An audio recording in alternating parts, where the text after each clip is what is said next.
જય યોગેશ્વર. એકવાર એક મહાપુરુષ સાથે ઘણા બધા અભ્યાસુ લોકોની એક બેઠક યોજાઈ હતી અને આ બેઠકમાં યુવાનથી લઈને વૃદ્ધ લોકો અહીંયા હાજર હતા. અને આ જે વૃદ્ધ લોકો હતા એ ફક્ત ઉંમરથી વૃદ્ધ ના હતા, પરંતુ અનુભવ પરથી પણ વૃદ્ધ હતા.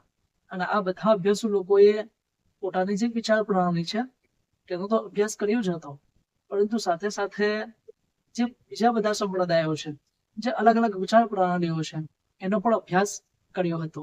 અને જે લોકોએ પોતાના અનુભવના આધારે પોતાના સ્વતંત્ર વિચારો કહ્યા હતા એવા ગુરુઓનો પણ એમણે અભ્યાસ કર્યો હતો. એટલે અભ્યાસુ વર્ગ આ મહાપુરુષની સામે એકઠો થયો હતો. એમાંથી એક વૃદ્ધ વ્યક્તિ, જે ઉંમરથી વૃદ્ધ હતી અને સાથે સાથે અનુભવથી પણ વૃદ્ધ હતી, એમણે આ મહાપુરુષને એક પ્રશ્ન કર્યો. એમણે એ મહાપુરુષને એવું કહ્યું કે આપણું જે અસલી સ્વરૂપ છે એ તો આત્મા છે. આપણે તો સ્વયં જ્ઞાન સ્વરૂપ છીએ અને આપણો જે સ્વભાવ છે એ આનંદ છે. આપણે તો પૂર્ણના અંશ છીએ, એટલા માટે આપણે પણ પૂર્ણ જ છીએ. તો પછી તમે જે પ્રભુ કાર્ય કરવા માટે કહો છો, તમે જે કૃતિ ભક્તિ કરવા માટે કહો છો, એ શા માટે છે? કારણ કે આપણે તો જ્ઞાન સ્વરૂપ જ છીએ, આપણે તો આનંદ સ્વરૂપ જ છીએ. જો આપણે જ્ઞાન સ્વરૂપ હોઈએ, જો આપણે આનંદ સ્વરૂપ હોઈએ જ, તો પછી અલગથી આ પ્રભુ કાર્ય કરવાની શી જરૂર છે? અને ઘણા બધા જે તર્કવાદી ગુરુઓ છે એ પણ પોતાના તર્ક આપીને આ સાબિત કરી બતાવે છે કે તમે સ્વયં જ્ઞાન સ્વરૂપ છો, તો પછી અલગથી કોઈ પણ જાતનો પ્રયત્ન કરવાની તમને જરૂર નથી. તમારા જે ઋષિમુનિઓ થઈ ગયા છે, તમારા જે સંતો થઈ ગયા છે, એમણે તો તમારો ફાયદો ઉઠાવ્યો છે. એમણે તમને ગોળ ગોળ ફેરવ્યા છે. એમને તમારી પાસેથી કંઈક પડાવી લેવું હતું અને એના માટે એમણે અલગ પ્રકારનો સાધના માર્ગ આપ્યો છે. એમણે તમને ઈશ્વરીય કાર્ય કરવા માટે પ્રેર્યા છે. કારણ કે પ્રયત્ન તો ત્યારે કરવાનો હોય જ્યારે કંઈક પ્રાપ્ત કરવાનું હોય, પરંતુ આપણને તો પ્રાપ્ત થયેલું જ છે, અલગથી કંઈ પણ પ્રાપ્ત કરવાનું નથી. તો પછી પ્રયત્ન કરવાની કોઈ જરૂર નથી. તો પછી ઈશ્વરીય કાર્ય, પ્રભુ કાર્ય આ બધું આવતું નથી. આ લોકોએ તમને ફસાવ્યા છે. એમને તમારી પાસેથી કંઈક જોઈતું હતું અને તમે જેટલો પ્રયત્ન કરો છો એટલો તમે તમારો જે સ્વભાવ છે એનાથી દૂર થતા જાઓ છો. તમે જો પ્રયત્ન છોડી દો તો તમે તમારા અસલી સ્વરૂપમાં આવી જાઓ. આવું ઘણા ગુરુઓ તર્ક આપીને સાબિત કરે છે. અને આ લોકોની વાતો જ્યારે વાંચીએ, જ્યારે સાંભળીએ, ત્યારે અમને પણ એમની વાતો યોગ્ય લાગે છે. હવે આ લોકોની વાતો સાંભળીને અમારા જેવા અભ્યાસુ લોકોની બુદ્ધિ પણ ભ્રમિત થઈ જાય છે, અમારી શ્રદ્ધા પણ ડગી જાય છે. તો પછી જે સામાન્ય લોકો છે એનું તો શું પૂછવાનું? એટલે તમે કૃપા કરીને આ વાત ઉપર પ્રકાશ નાખો કે આત્મજ્ઞાન માટે કૃતિ કરવી જરૂરી છે કે પછી નથી જરૂરી.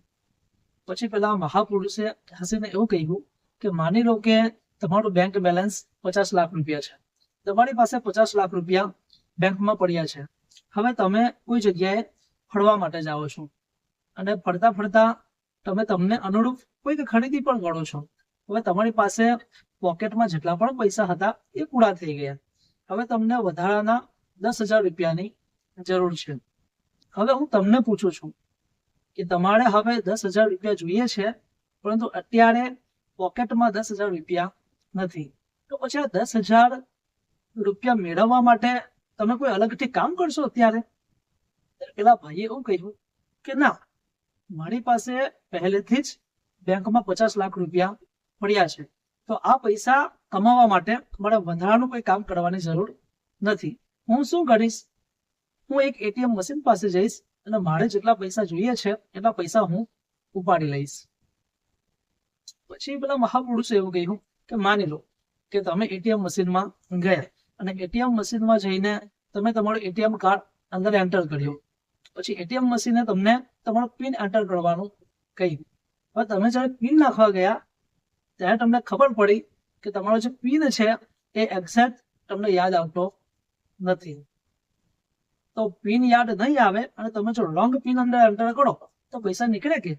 પેલા ભાઈ એવું કહ્યું કે ના, પૈસા નહીં નીકળે, જ્યાં સુધી હું સાચો પિન એન્ટર ના કરું ત્યાં સુધી પૈસા નીકળશે નહીં. પછી પેલા મહાપુરુષે એવું કહ્યું કે તમારા ખાતામાં 50 લાખ રૂપિયા પડ્યા છે, એ પૈસા ઉપાડી શકો એવું એટીએમ મશીન પણ તમારી પાસે છે, અને જે કાર્ડ થકી તમે પૈસા કાઢી શકો છો એ કાર્ડ પણ તમારી પાસે છે, પરંતુ તમારો પિન ભૂલી ગયા હોવાથી તમે તમારા જ પૈસા ઉપાડી શકતા નથી, તમે તમારા જ પૈસાને વાપરી શકતા નથી. એક્ઝેક્ટ આવી જ રીતે આપણે પણ આપણું જે અસલી સ્વરૂપ છે, આપણું જે વાસ્તવિક સ્વરૂપ છે એ ભૂલી ગયા છે, અને ભૂલી ગયા હોવાથી એનો જે ફાયદો આપણને મળવો જોઈએ એ મળતું નથી. બાકી આપણે તો અજડ અમર આત્મા છે, તો પછી ગભરાઈએ શા માટે છે? કોઈ પણ વસ્તુ કાં તો વ્યક્તિ આપણને ના મળે, કાં તો મળી હોય તો એ આપણાથી દૂર જતી રહે, તો આપણે દુઃખી શા માટે થઈ જઈએ છીએ? આપણને એવું કેમ લાગે છે કે બધું હોવા છતાં પણ હજી બેચેની છે, હજી કંઈક જોઈએ છે? જો આ બધું લાગતું હોય તો સમજી લેવું જોઈએ કે આપણે આપણું અસલી સ્વરૂપ ભૂલી ગયા છે, તેને ફરીથી યાદ કરવાની જરૂર છે. જેવી રીતે તમારી પાસે 50 લાખ રૂપિયા બેંકમાં હતા જ, તો અલગથી 10,000 રૂપિયા કમાવા માટે કોઈ કામ કરવાનું નથી, પરંતુ ફક્ત જે છે તેને આપણે બહાર કાઢવાનું છે.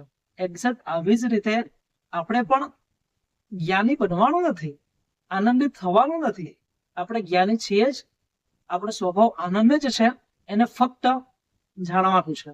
અને આ જે ભૂલી ગયેલું છે એને યાદ કરવું, આનું જ નામ છે પ્રભુ કાર્ય, આનું જ નામ છે ઈશ્વરીય કાર્ય. અને ઘણા લોકો એને સાધના પણ કહે છે. એટલે જે ભૂલેલું છે એને યાદ કરવાનું છે, બાકી અલગથી કઈ કરવાની જરૂર નથી. હવે તમે એવું કહો છો કે આના માટે પ્રયત્ન કરવાની જરૂર છે ખરી? તો મારો જવાબ એવો છે કે હા, અમુક લોકોએ પ્રયત્ન કરવો પડે છે. જો મોટા ભાગના લોકો આવી જાય છે, 99.9% લોકો આમાં આવી જાય છે કે જેમનો પ્રયત્ન કરવાનો છે. હા, એકાદ કોઈક વિકસિત થયેલો જીવ હશે કે જેને જન્મ જન્માંતરથી પ્રયત્ન કરતો કરતો આવ્યો હશે, એને ફક્ત આ જન્મમાં પ્રયત્ન કર્યા વગર આ સ્વયંનો અનુભવ થઈ શકે છે, તો એને અલગથી કોઈ પ્રયત્ન કરવાની જરૂર નથી. હા, માની લો કે એક વ્યક્તિ એવો છે કે જેને ગોળ ખાધો નથી, એને ફક્ત કોઈ જગ્યાએ વાંચ્યું છે અને કોઈક જગ્યાએ સાંભળ્યું છે કે ગોળ તો મીઠો હોય છે. અને બીજો વ્યક્તિ એવો છે કે જેને ગોળનો સ્વાદ લીધો છે, જેનો ગોળ ખાધો છે, પણ કોઈ પણ જગ્યાએ વાંચ્યું નથી અને સાંભળ્યું પણ નથી કે ગોળ મીઠો હોય છે. હવે આમાંથી જેને હજી સુધી ગોળ ખાધો નથી એ વ્યક્તિએ ગોળ ખાવા માટે પ્રયત્ન કરવાનો છે, અને પ્રયત્ન કરીને ગોળનો જે સ્વાદ છે એનો અનુભવ લેવાનો છે. એને ગમે તેટલું વાંચ્યું હશે, ગમે તેટલું સાંભળ્યું હશે, પરંતુ એનો જે સ્વાદ કેવો હોય છે એ એને ખબર પડશે નહીં, એને ગોળને ખાવો પડશે. પણ બીજો વ્યક્તિ એવો છે કે જેને ગોળ ખાધો છે, પરંતુ કોઈ જગ્યાએ વાંચ્યું પણ નથી અને કોઈ જગ્યાએ સાંભળ્યું પણ નથી કે ગોળ મીઠો હોય છે. તો આ વ્યક્તિએ ગોળ મીઠો હોય છે એ જાણવા માટે કઈ વાંચવાની કાં તો કઈ સાંભળવાની જરૂર નથી. આ વ્યક્તિએ પ્રયત્ન કરવાની જરૂર નથી, કારણ કે આ વ્યક્તિનો પોતાનો અનુભવ છે. એક્ઝેક્ટ આવું જ આપણા સ્વભાવનું પણ છે. હવે હું તમને વ્યક્તિગત ધોરણે એવું પૂછું છું કે શું તમારો અનુભવ છે ખરો કે તમે આત્મા છો? શું તમને અંદરથી એવું લાગે છે ને કે હું આ શરીરથી આખો ભિન્ન છું? શું તમે શરીરથી ભિન્ન સ્વયંને અનુભવી શકો છો? શું તમને લાગે છે કે તમે અજર અમર આત્મા છો, તમારો જન્મ થયો નથી તો મૃત્યુનો પણ કોઈ સવાલ નથી? શું તમે આવું નિર્ભયપણું, આવું સ્વતંત્રપણું અનુભવી શકો છો અત્યારે ને અત્યારે જ? શું કોઈ વસ્તુ કાં તો વ્યક્તિ તમારા જીવનમાંથી જાય કાં તો તમને ના મળે તો બેચેની થાય છે ખરી? શું તમે કાયમના માટે કોઈ પણ વસ્તુ કાં તો વ્યક્તિ તમારી પાસે ના હોય તો પણ આનંદિત રહી શકો છો? તમારો શું અનુભવ છે? પેલા ભાઈ એવું કહ્યું કે ના, આવું હજી મને લાગતું નથી કે હું શરીરથી ભિન્ન છું. જ્યાં કોઈ વસ્તુ કાં તો વ્યક્તિ જે મને મનગમતી હોય છે એ મને ન મળે કાં તો મારાથી દૂર જાય તો મને બેચેની થાય છે. મને એવો અનુભવ જ નથી થતો કે હું અજર અમર આત્મા છું. મને તો મૃત્યુનો ભય લાગે છે. કોઈ વ્યક્તિ ગુસ્સામાં બે વાતો મારી સામે બોલી જાય તો પણ મને ખોટું લાગે છે. એટલે મારો જે અસલી સ્વભાવ છે એનો અનુભવ મને થતો નથી. પછી પેલા મહાપુરુષ એવું કહ્યું કે તો તમે અને તમારા જેવા જેટલા પણ લોકો છે એમણે આ અનુભવ કરવાની જરૂર છે. પણ જે વ્યક્તિનો પહેલેથી અનુભવ જ છે તેમણે આ અનુભવ લેવા માટે અલગથી કોઈ પ્રયત્ન કરવાની જરૂર નથી. હવે આને આ રીતે સમજો કે તમારા ઘરમાં એક અરીસો છે અને તમને ઈચ્છા થઈ કે આ અરીસામાં જઈને હું મારો ચહેરો જોઉં. હવે તમે અરીસાની સામે ઉભા રહી ગયા, પરંતુ અરીસાની ઉપર એટલી બધી ધૂળ જમી ગઈ છે કે તમારો જ ચહેરો તમે આ અરીસામાં જોઈ નથી શકતા. તો પછી એના માટે શું કરશો? શું તમે અરીસો ચેન્જ કરશો? શું તમે તમારા ચહેરાને ચેન્જ કરશો? પેલા ભાઈએ એવું કહ્યું કે ના, એ બધું કરવાની કોઈ જરૂર નથી. હું શું કરીશ, હું તો એક સ્વચ્છ કપડું લઈશ અને અરીસાને સાફ કરીશ. જેવો અરીસો સાફ થશે તેવો જ મારો ચહેરો મને અરીસામાં જોવા મળશે. મહાપુરુષે એવું કહ્યું કે એક્ઝેક્ટ આવી જ રીતે આપણે આપણા સ્વરૂપને જાણવા માટે અલગથી કોઈ પ્રયત્ન કરવાની જરૂર નથી. આપણે જ્ઞાનવાન થવા માટે અલગથી કોઈ પ્રયત્ન કરવાની જરૂર નથી. આપણે તો ફક્ત આપણા મન અને બુદ્ધિ ઉપર જે કચરો જામી ગયો છે એને સાફ કરવાની જરૂર છે. અલગથી કંઈક નવું કરવાની જરૂર નથી. જેવો આ કચરો સાફ થશે તેવો જ આપણને આપણા સ્વયંનો અનુભવ થવા લાગશે. અનેક જન્મની યાત્રા પછી આપણા મન અને બુદ્ધિ ઉપર અલગ અલગ પ્રકારના સંસ્કારો પડ્યા છે અને આ સંસ્કારોમાંથી આપણે એક જાતનો સ્વભાવ બન્યો છે. આપણો મૂળ સ્વભાવ તો પૂર્ણ છે. આપણને એવું લાગે છે કે આપણને કંઈક જોઈએ છે, પણ ના, આપણો સ્વભાવ પૂર્ણ છે. એટલા માટે આપણને બીજા કોઈ પણ વસ્તુ કાં તો વ્યક્તિની જરૂર નથી આનંદિત થવા માટે. પરંતુ અનેક જન્મની યાત્રા પછી જે સંસ્કારો પડ્યા છે એના આધારે આપણો સ્વભાવ બદલાઈ ગયો છે અને હવે આપણને એવું લાગે છે, આપણી મન અને બુદ્ધિ આપણને એવું કહે છે કે મને કશાકની જરૂર છે.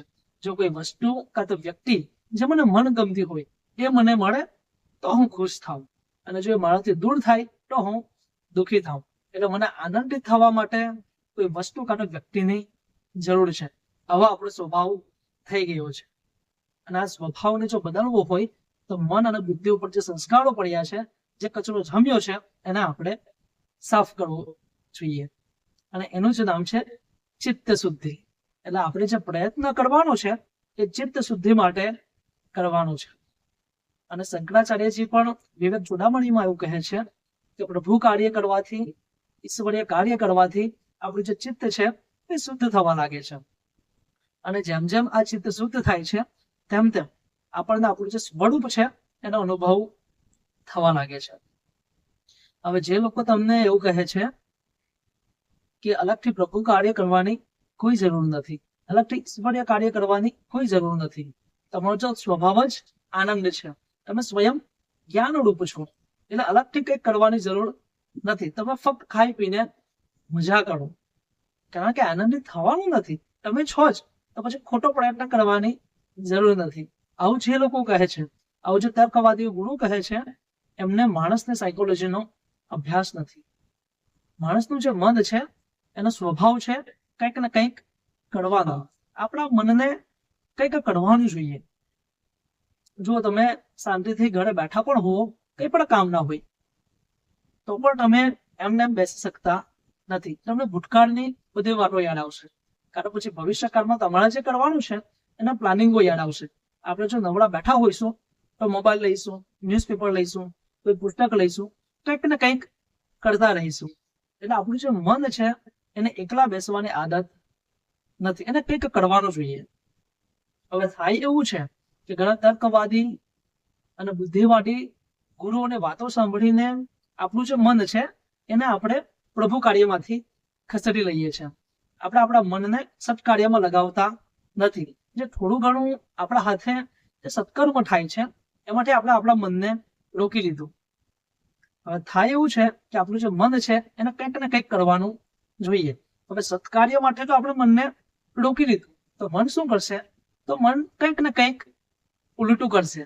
કાં તો એ સારું કાર્ય કરી શકે છે, કાં તો એ ઉલટું સુલટું કરી શકે છે. કદાચ એવું બની શકે કે અત્યારે કદાચ આપણા હાથે કોઈ ઉલટું કામ ન થતું હોય, પરંતુ આપણા મનની કોઈ ગેરંટી નથી. એટલા માટે આપણા ઋષિમુનિઓ એવું કહે છે કે એને સત્કાર્યમાં લગાડવું જોઈએ. કાં તો એ ઉલટું કરશે, કાં તો એ સીધું કરશે, પણ તો વચ્ચે આપણું મન રહી શકતું નથી. વચ્ચે તો એનું જ મન રહી શકશે કે જેની બુદ્ધિ સ્થિર થઈ હશે, અને તેને કહેવાય છે સ્થિત પ્રજ્ઞ. અને જ્યાં સુધી આપણે સ્થિત પ્રજ્ઞ બનતા નથી ત્યાં સુધી આપણે આપણા મનને સાત્વિક કાર્યમાંથી દૂર કરવું જોઈએ નહીં. કારણ કે મનની આદત છે કંઈક ને કંઈક કરવાની. એટલે આવા જે તર્કવાદી ગુરુ હોય છે એમની વાતો સાંભળીને લોકોનો વિકાસ નથી થતો, પરંતુ વિનાશ અવશ્ય થાય છે. આપણો સનાતન ધર્મ એવું કહે છે કે આપણે કંઈક ને કંઈક સત્પ્રવૃત્તિમાં આપણા મનને લગાડવું જોઈએ. કારણ કે આપણે જો ધર્મની રક્ષા કરીશું તો ધર્મ આપણું રક્ષણ કરશે. આપણે જો કોઈ સત્કાર્યમાં જોડાયેલા હોઈશું, કોઈ સત્કર્મમાં પ્રવૃત્ત હોઈશું, તો આપણું જો મન આપણને એવું કહેશે કે તારાથી આવું કંઈક ઉલટું સુલટું કાર્ય થાય નહીં. એટલે સત્કાર્ય છે એ આપણને કોઈ પણ ખરાબ કાર્ય, ખરાબ પ્રવૃત્તિ કરતો આપણને અટકાવશે. એટલા માટે કહ્યું છે કે તમે ધર્મની રક્ષા કરશો, તમે જે સત્કાર્યમાં જોડાયેલા રહેશો તો એ સત્કાર્ય જ તમારું અને તમારા મનનું રક્ષણ કરશે. આપણું જે સનાતન ધર્મ છે એ ગતિશીલ ધર્મ છે.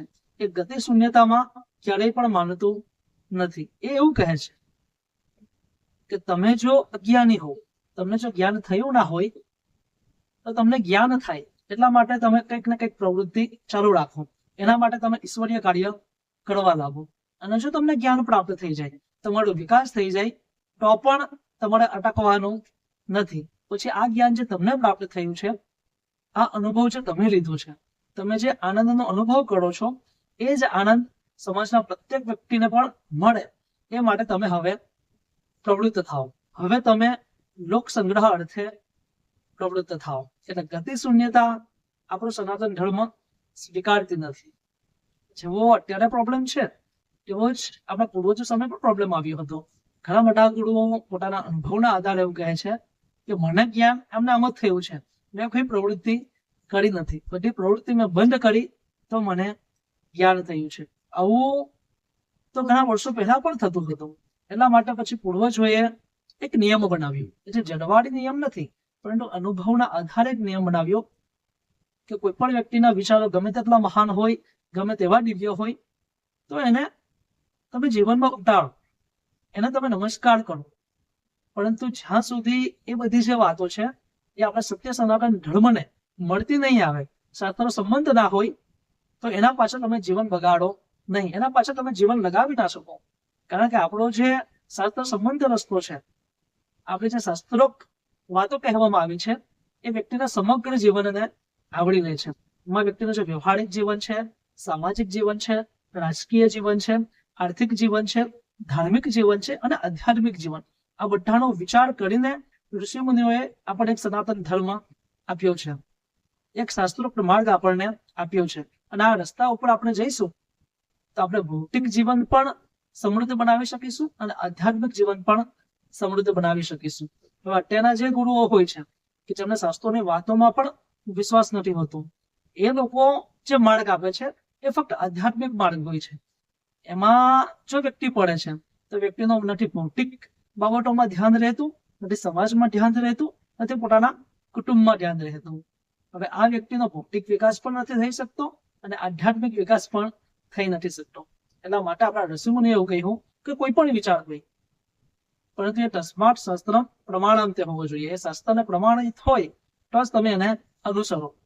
કારણ કે આપણા જે શાસ્ત્રો બન્યા છે એ અનેક લોકો ઉપર પ્રયોગો કરીને પછી બન્યા છે. એટલે એ મહાપુરુષે એવું કહ્યું કે તમને તમારી વાતનો જવાબ મળી ગયો હશે કે આપણો જે સનાતન ધર્મ છે એ ગતિ શૂન્યતામાં માનતો જ નથી. એ તો એવું કહે છે કે વિકાસ ના થયો હોય તો તમારો વિકાસ થાય, એના માટે તમે પ્રયત્ન કરો, અને વિકાસ થઈ ગયો હોય તો જેમનો વિકાસ નથી થયો એમના માટે પ્રયત્ન કરો. તો એ પ્રયત્ન છોડવાની તો વાત જ નથી. પછી પેલા ભાઈએ પાછું એવું કહ્યું કે પ્રભુ કાર્ય કરવાથી પછી યોગ કઈ રીતે થાય, ચિત્ત શુદ્ધિ કઈ રીતે થાય. તો એ મહાપુરુષે સમજાવ્યું કે પ્રભુ કાર્ય એટલે પ્રભુ જેવું કાર્ય. માની લો કે આપણે બધા કહીએ છીએ કે આપણે ધ્યાન લગાવવું છે, આપણે યોગ કરવો છે, પરંતુ યોગ કરવો હોય તો જે બે સરખા હોય તેના વચ્ચે જ યોગ થાય. માની લો કે બે પાણીને આપણે ભેગું કરવું છે, એમાંથી જે એક પાણી છે એ તેલ વાળું છે અને બીજું પાણી છે એ શુદ્ધ પાણી છે. આ બેને જો ભેગા કરીએ તો બંને જે રીતે મિક્સ થવા જોઈએ એ રીતે થાય નહીં. આ બંને પાણીનો યોગ ના થાય. એમાં ખબર જ પડી જાય કે આમાં કંઈક ને કંઈક અશુદ્ધિ છે. આ બંને પાણીને જો વ્યવસ્થિત ભેગા કરવા હોય તો જે તેલ વાળું પાણી છે એને શુદ્ધ કરવું પડે. જ્યાં સુધી બંને શુદ્ધ પાણી ના થાય ત્યાં સુધી બંનેનો યોગ સંભવ નથી. એક્ઝેક્ટ આવી જ રીતે આપણે જો પ્રભુ સાથે યોગ કરવો હોય તો પ્રભુ જેવા થવું પડે. પ્રભુ નિસ્વાર્થ કાર્ય કરે છે અને નિસ્વાર્થ પ્રેમ કરે છે. અને કોઈ પણ જાતનો સ્વાર્થ નથી અને કોઈ પણ જાતની અપેક્ષા નથી. કોઈ વ્યક્તિ એને માને કે ન માને, કોઈ વ્યક્તિ એને ગાળો દે કે પછી એને ઉપવાસ ના કરે તો પણ ઈશ્વર એનું જીવન ચલાવે છે. તો પણ ઈશ્વર એના ઉપર પ્રેમ કરે છે. એ નિસ્વાર્થ કાર્ય કરે છે અને નિસ્વાર્થ પ્રેમ કરે છે. હવે પ્રભુ કાર્ય કરવું એટલે નિસ્વાર્થ કાર્ય કરવું અને નિસ્વાર્થ પ્રેમ કરવો. ઈશ્વર ઉપર, ઈશ્વરના જગત ઉપર અને જગતના લોકો ઉપર જો આપણે આ કરી શકીએ તો આપણે પ્રભુ કાર્ય કરીએ છીએ એમ કહેવાય. અને આ જો આપણે કરી શકતા હોઈએ તો આપણે પણ પ્રભુ જેવા થઈએ. અને જો આપણે પ્રભુ જેવા થઈએ ત્યારે પ્રભુ સાથે યોગ થાય. એટલા માટે શંકરાચાર્યજીએ કહ્યું છે કે પ્રભુ કાર્ય કરવાથી આપણું ચિત્ત શુદ્ધ થાય છે. અને આ શુદ્ધ થયેલા ચિત્તમાં જ જે પરમાત્મા છે એનો આપણને અનુભવ થાય છે. એટલે હવે હું તમને કહું છું કે તમે જો ડાયરેક્ટ પ્રભુમાં લીન થઈ જતા હોવ તો પછી અલગથી કોઈ પ્રયત્ન કરવાની જરૂર નથી. પરંતુ જો તમે પ્રભુ સામે બેઠા હો ને પ્રભુમાં જો ધ્યાન ન લાગતું હોય તો પછી શાસ્ત્રકારોએ બીજો એક રસ્તો આપ્યો કે પ્રભુમાં ડાયરેક્ટ તારું મન નથી લાગતું તો જે પ્રભુ કાર્ય છે એમાં તું તારું મન લગાવ. જો તું પ્રભુ કાર્યમાં મન લગાવશે તો ધીરે ધીરે તને પ્રભુની યાદ આવશે, પ્રભુનું સ્મરણ તારા મનમાં થશે. અને આપણું મનનો સ્વભાવ છે એ જેનું ચિંતન કરે છે તેવું ધીરે ધીરે થવા લાગે છે. તમે જો પ્રભુનું ચિંતન કરશો તો ધીરે ધીરે પ્રભુ જેવા સ્વભાવ તમારો થવા લાગશે. અને આ રીતે ચિત્ત શુદ્ધિ થાય છે. એટલે પ્રભુ કાર્ય કરવાથી ભગવત કૃપા મળે છે અને ભગવત કૃપા થકી જ ચિત્ત શુદ્ધિ આપણી થાય છે. અને ચિત્ત શુદ્ધિ થયા પછી જ આપણો પ્રભુમાં યોગ થાય છે. એટલા માટે જો આપણે આપણા સ્વરૂપને ઓળખવું હોય, જો પરમાત્માનું જ્ઞાન મેળવવું હોય તો પ્રભુ કાર્ય કરવું જરૂરી છે અને જરૂરી જ છે. જે લોકોને પ્રયત્ન વગર પણ આત્મજ્ઞાનનો અનુભવ થયો છે એ લોકો પણ જન્મ જન્માંતરની યાત્રાઓ કરીને આવ્યા હોય છે. એ લોકોએ પણ ખૂબ પ્રયત્નો કર્યા હોય છે અને પછી ચિત્ત શુદ્ધ થયેલું હોય છે અને કોઈ કારણસર આ શરીર અમને છોડવું પડે છે. પછી જયારે નવું શરીર ધારણ કરે છે ત્યારે આગળ જે પ્રયત્ન કરેલો હતો એવું કૃષ્ણ ભગવાને કહ્યું હતું. હવે જે યોગભ્રષ્ટ જેવું હોય છે એમની જે સાધના તે સમયે પૂરી થઈ હતી એ સાધનાનું ફળ અત્યારે મળી જાય છે. એટલા માટે લોકોને એવું લાગે છે કે પ્રયત્ન કર્યા વગર મને આત્મજ્ઞાન થઈ ગયું. બાકી આવું હતું નથી. આપણે જો ભગવાનમાં ધ્યાન ન લાગતું હોય તો પ્રયત્ન કરવાની જરૂર છે. અસ્તુ.